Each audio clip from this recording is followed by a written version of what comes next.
A gente vai falar sobre pandemia e o nosso convidado é o Gustavo Cabral, médico imunologista e pesquisador do Departamento de Imunologia do Instituto de Ciências Biomédicas da Universidade de São Paulo, USP, ele que tem pós-doutorados em Oxford, Inglaterra e Berna, na Suíça. Bom dia, Gustavo, seja bem-vindo. Bom dia, Marilu, bom dia a todos os ouvintes, é muito bom estar aqui contigo. Deixa eu só comentar que, na verdade, eu não sou médico em graduação, mas o resto eu sou imunologista, pesquisador e tal. Mas é um prazer estar aqui contigo. Tá, ok, Gustavo, vamos lá. Vamos começar já com um ponto polêmico. Gustavo, a ministra Rosa Weber, né, do Supremo Tribunal Federal, ela deu um prazo aí de 5 dias para que o secretário de Ciência, Tecnologia, Inovação e Insumos Estratégicos do Ministério da Saúde, o Hélio Angotti Neto, se manifeste sobre a polêmica nota técnica emitida, né, por ele. Bom, a nota diz que a hidroxicloroquina é eficaz no tratamento contra a Covid-19 e as vacinas não.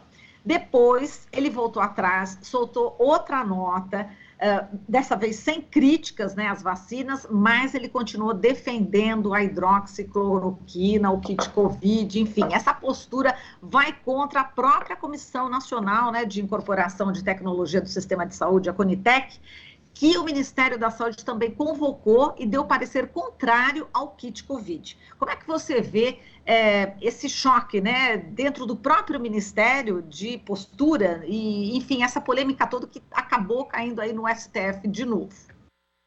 Pois é, Marilu, esse é um tema de extrema importância a gente estar discutindo, porque a gente está falando sobre as diretrizes, os caminhos que seguem o país na ciência da saúde. Quando a gente está falando de alguém que tem uma importância tão grande, um cargo tão importante relacionado à ciência, tecnologia e inovação, isso é um susto muito grande para nós cientistas, porque são diretrizes. Quando a gente monta algo, a gente precisa ter uma fundamentação técnico-científica muito grande. E ali foi explícito um tapa em nosso rosto, tapa em nossa cara, como cientista, colocar, olha, e foi claro, olha, a hidroxicloroquina o kit Covid tem estudos e eficácia e a vacina não. Isso foi uma falta de respeito, no mínimo, científica absurda. Entra outra questão também, que a gente não fala, olha só, o que a gente deveria estar mais discutindo era relacionado ao Ministério de Ciência, Tecnologia e Inovação para estar acompanhando todo o processo de desenvolvimento científico e tecnológico, e eles não aparecem, o ministro parece que vive no cantinho dele, ali só no ar-condicionado. Quando alguém aparece dessa área é para fazer bobagem.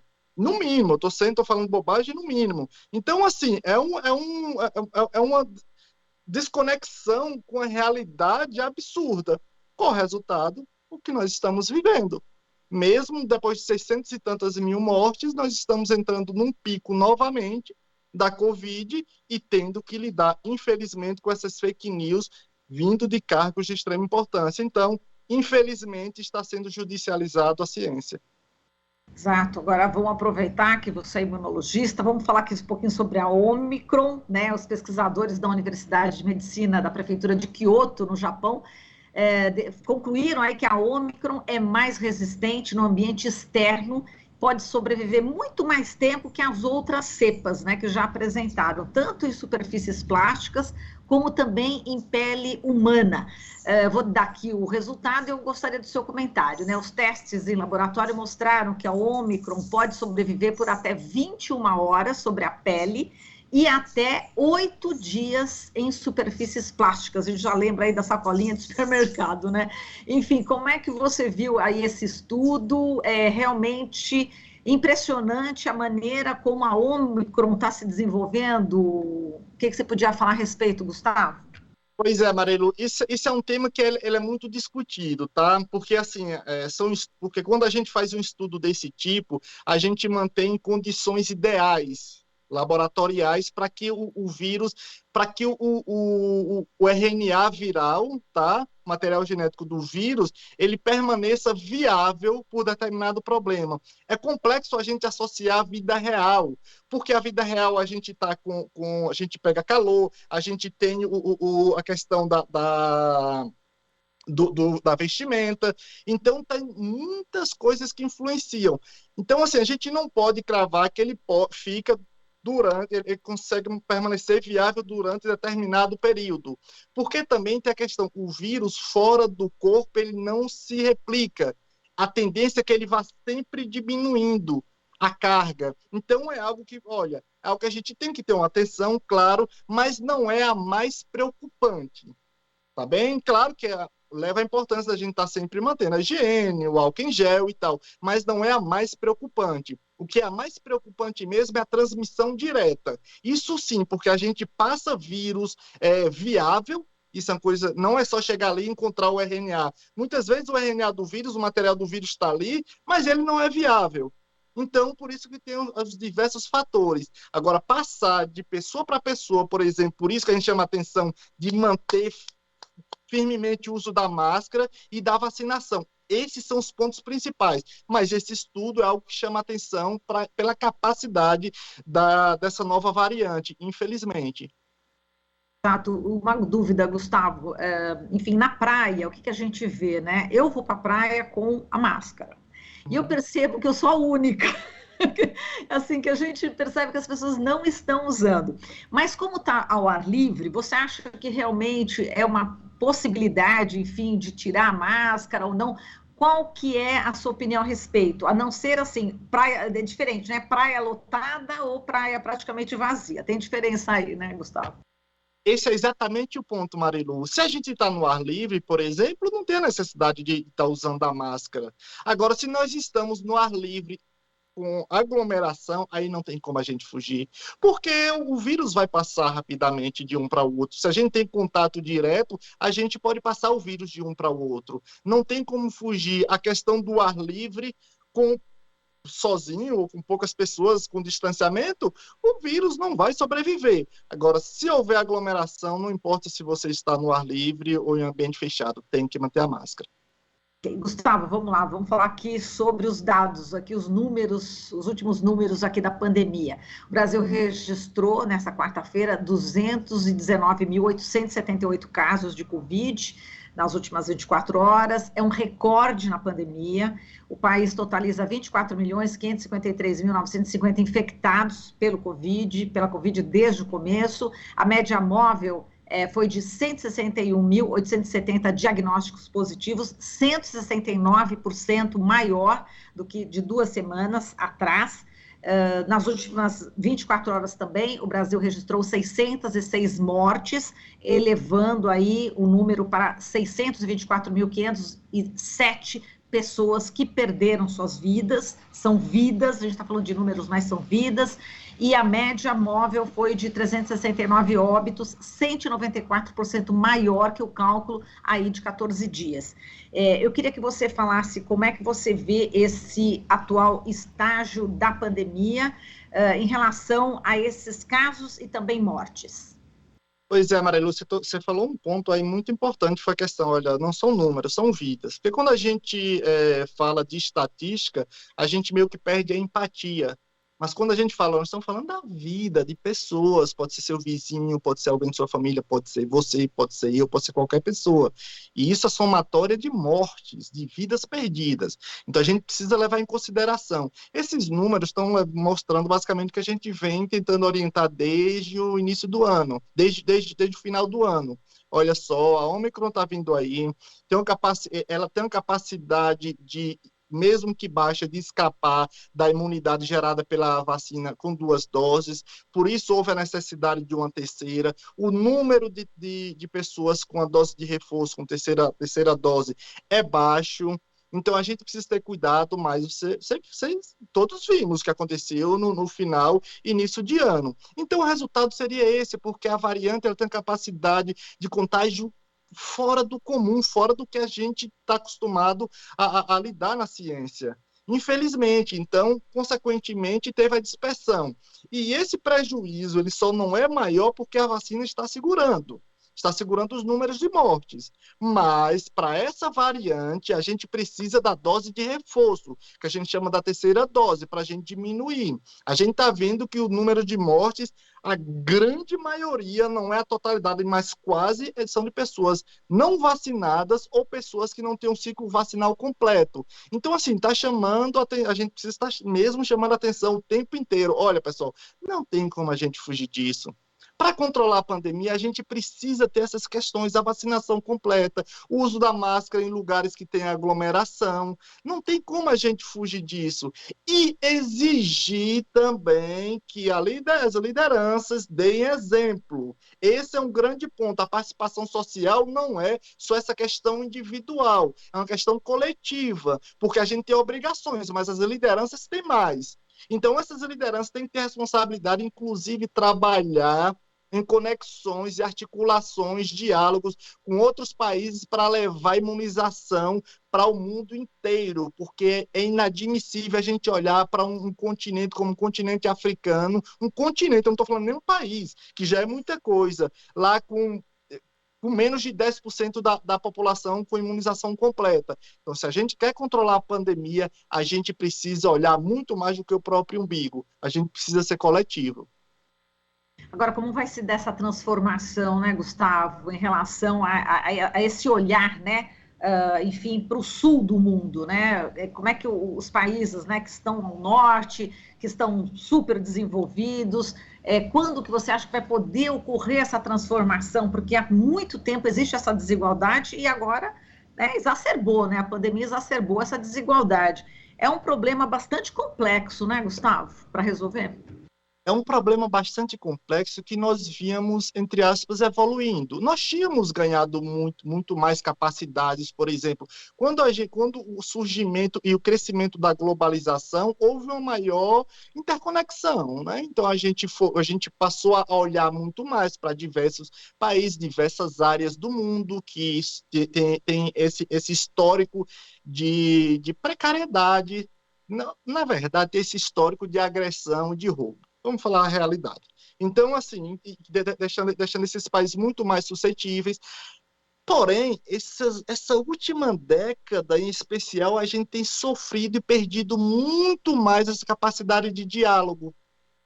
E aí a gente entrou desde a questão do Trump, aqui no Brasil, Bolsonaro, diversos outros países que se chamavam civilizados também, com grupos de pouca articulação, de pouco diálogo, de pouca sensibilidade humana. Nós perdemos isso. Se a gente for olhar para pensar, por que eu falo que nós conquistamos? Porque nós vivemos, por exemplo, o período do Lula e do Obama, por exemplo. Apesar das dificuldades, você via um diálogo, tinha questão interna que pressionava do comércio e tal, tinha, mas você via o Obama articulando algo, o Lula articulando outro, do outro lado, você via articulação com o Reino Unido, com a Alemanha, com diversos países, você via que entrava e saía da China, mesmo um país que tem muita resistência, eles conseguiam dialogar. Só que com o que nós temos hoje, principalmente aqui, ainda persistente aqui no Brasil, é difícil da gente manter esse diálogo civilizado. Então, assim, eu espero que a gente esteja num processo de transição novamente para aquele período em que a gente possa dialogar, articular e olhar para a humanidade como espécies sociais. Nós somos sociais. Nós evoluímos, nós chegamos até aqui porque nós nos mantivemos juntos. Caso contrário, a humanidade não perpetuaria. Essa é a realidade. A característica da humanidade de se perpetuar é por sermos seres sociais. Então não tem como a gente pensar apenas, olha, no próprio umbigo. E essa pandemia jogou isso em nossa cara. Ou pensa e age coletivamente, ou vocês não vão passar por isso tão cedo, ou nós não vamos passar por isso tão breve. Se não bastar o prejuízo, vamos continuar individuais. Se a gente quiser passar por isso, a gente tem que ser muito coletivo. Gustavo, vamos falar aqui das crianças, né? Falando em vacinação, apenas 3,52%, né, foram vacinados, né? A gente está com a população adulta 76,2% da primeira dose, segunda dose 69,29%, mas crianças 3,52%. E tem 7 estados brasileiros que já estão com uma ocupação de 80% ou mais, né, dos leitos de UTI pediátricos para o tratamento de crianças com Covid. Como é que você vê esse atual momento da pandemia, nesse ritmo de vacinação também, em relação à vacinação entre crianças, diante da ocupação das UTIs? A gente perdeu muito tempo por causa aí do negacionismo do governo, do presidente, do ministro da Saúde, enfim, toda a sua turma aí, Gustavo, turma deles, né? Pois é, Marilu, quando a gente fala que a liderança tem mais responsabilidade, são essas questões. Os líderes, eles sempre têm mais responsabilidade. A partir do momento, se a gente diz, olha só, a vacina não foi licenciada pela Anvisa, aí tudo bem, eu não vou defender porque tem que ter a agência reguladora. A agência reguladora tem sua soberania, tá? Mas a partir do momento que a agência reguladora nacional licenciou aquela vacina, automaticamente, essa questão de imediato, tá? Os representantes, nesse caso o Ministério da Saúde, já ir buscar a vacina o mais rápido possível. O mais rápido possível, porque a vacina, principalmente quando a gente fala lá de 17 de dezembro, que foi licenciado, a da Pfizer, a gente está falando de dezembro, ano passado. É uma vacina diferente da adulta, é uma vacina pediátrica. Então, teria que buscar rapidamente para começar a imunização o mais rápido possível, para a gente já entrar em fevereiro, com a volta às aulas, com as 2 doses aplicadas. Todas as crianças imunizadas com 1 dose, pelo menos, e já iniciando a segunda dose. Inclusive, a segunda dose poderia ser aplicada, inclusive, no retorno das aulas. Isso poderia ser uma campanha de imunização coletiva. Infelizmente, a gente passa por essas situações que atrapalham demais. Qual a consequência? O sofrimento de estar em um hospital, podendo levar para a UTI e a perda da vida. Então, a gente está falando de vida e de irresponsabilidade do governo federal, que não chamou a responsabilidade para si para buscar vacinas. Aí, hoje nós estamos vivendo um estado que quer vacinar suas crianças, que aqui em São Paulo, por exemplo, todas as crianças, e o país inteiro sem vacinação. Porque isso é um absurdo, a gente olhar para um estado, alguns estados, um estado ou outro, vacinando a população, e diversos estados no Brasil não tendo esse acesso da vacina em massa. Isso é um absurdo, isso é um apartheid vacinal internamente para as crianças. Então, a gente tem, se nós tivéssemos liderança de verdade, nós seguiríamos o que nós temos de maravilhoso, que é o Programa Nacional de Imunização, que tem por princípio a equidade. Por isso que nós somos bons para isso. Nós estamos sofrendo apartheid vacinal, desde a vacinação para adulto, em que nós vemos estados com 80% e outros estados na casa de 40%, 50%, e agora pior, intensificado para a vacinação de crianças. Está sendo a vacinação em massa aqui em São Paulo, porque também o governo federal não buscou a Coronavac, que é estratégico, através do Butantan, para vacinar as crianças e distribuir para todo o Brasil. Infelizmente, mais esse problema do governo federal negou no início, buscou formas para gerar confusão e não trazer a vacinação para a população, e agora essa dificuldade de buscar a Coronavac para juntar com a Pfizer e distribuir para o Brasil inteiro, para a gente manter a equidade de vacinação e retornar para as escolas com muito mais segurança, infelizmente. Esse ponto, Gustavo, que você está falando de volta às aulas, né, de volta às escolas, qual que é o perigo, né? Qual o perigo que as crianças correm em apenas ter, por exemplo, 1 dose? Você está falando de outros estados que nem isso, né, tiveram ainda, mas enfim, ou seja, sem nenhuma dose ou apenas com 1 dose. O que vai representar de perigo para as crianças e também para os professores, para os funcionários das escolas, enfim, para os adultos que estão ali também?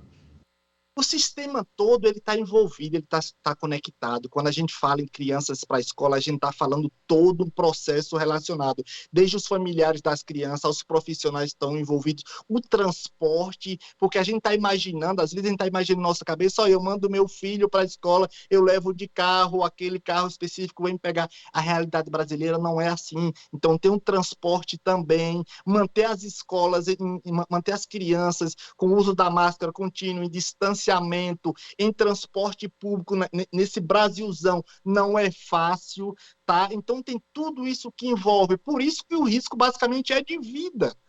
Porque a gente está falando de uma variante que vem com uma capacidade de transmissão fora do comum.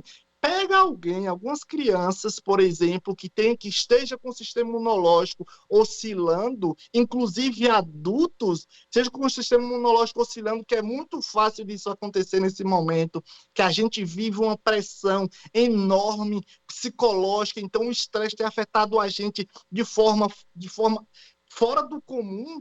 Então, o sistema imunológico pode oscilar muito. Pega a gente, um vírus pega alguém, desde uma criança adulta, vai levar fatalidade. Infelizmente, pode levar fatalidade, isso não tenha dúvida. Então, isso é um risco que a gente tem que correr e que a gente tem que responsabilizar essas pessoas. Sabe, que irresponsavelmente, ao invés de buscar a vacina, buscou tumultuar. Era para a gente iniciar as aulas em fevereiro, já fazendo campanha de 2 doses no Brasil inteiro. No Brasil inteiro. Era para a gente já ter a primeira dose 3 semanas depois, ou 4 semanas depois, retornarmos às aulas já com aquela campanha, Zé Gotinha, já brincando com a garotada, já fazendo, sabe?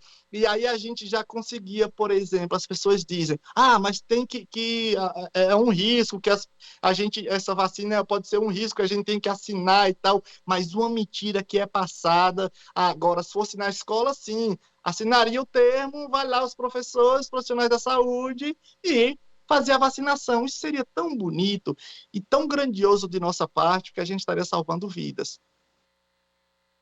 Perfeito, Gustavo. Bom, tem outras perguntas, mas não vai dar tempo, mas a gente deixa para uma próxima, né? Só salientando aqui o que o boletim do Observatório Covid-19 da Fiocruz, que foi lançado agora, ressalta que a rede pública de saúde está pressionada pela demanda de leitos de UTIs para adultos também. Então, a gente viu aí o histórico em relação às crianças, mas a situação também está ficando bastante complicada em relação aos adultos. Gustavo, eu quero agradecer demais aqui a sua participação, muito contundente, né, em favor aqui da nossa saúde pública. Muitíssimo obrigada, forte abraço para você. Beijão, e um abraço para todos. Vamos seguir essa luta, a gente vai conseguir passar, mas temos que ter responsabilidade e senso coletivo. Se cuida, tá? Se cuida também, Gustavo. Falamos aqui com Gustavo Cabral, imunologista, pesquisador também do Departamento de Imunologia do Instituto de Ciências Biomédicas da USP. Você está ouvindo Jornal Brasil Atual. As notícias que os outros não dão.